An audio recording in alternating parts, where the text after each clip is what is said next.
AP రాజధాని అమరావతిలో మరో చారిత్రక అడుగు పడింది.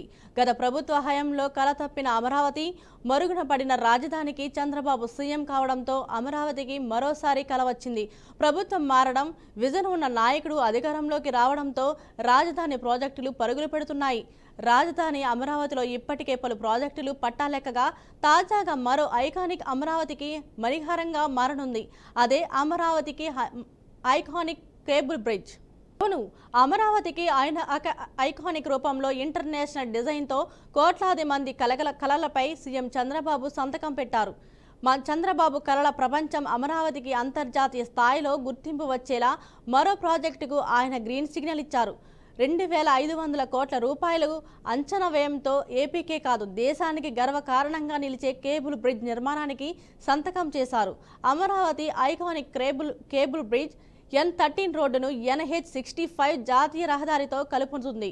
కూచిపూడి నృత్య భంగిమ తరహాలో ఉండే ఈ వంతెన రాయపూడి నుంచి మూలపాడు వరకు 5.22 కిలోమీటర్ల పొడవున 6 లైన్లు ప్రత్యేక కేబుల్ స్ట్రక్చర్ డిజైన్ కూచిపూడి నృత్య భంగిమను తలపించే ఆకారంలో ఉంటుంది. ఈ వంతెన పూర్తయితే అమరావతికి 35 కిలోమీటర్ల దూరం తగ్గడంతో పాటు ప్రయాణ సమయం కూడా ఆదా అవుతుంది. దీంతో సగటు ప్రయాణికుడికి గంటన్నర సమయాన్ని ఆదా చేయనుంది. అయితే ఈ ఐకానిక్ బ్రిడ్జిపై మెజారిటీ ప్రజలు తమ సంతకం చేశారు. CRDA వెబ్సైట్లో ఈ వంతెన డిజైన్ కోసం 4 నమూనాలు పెట్టారు.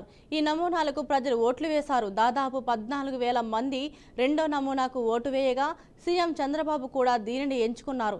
ఈ మేరకు బ్రిడ్జికి సంబంధించిన DPR సిద్ధం కాగా ఈ వంతెన అమరావతికి ఒక ప్రత్యేక ఆకర్షణగా నిలుస్తుందని చెబుతున్నారు.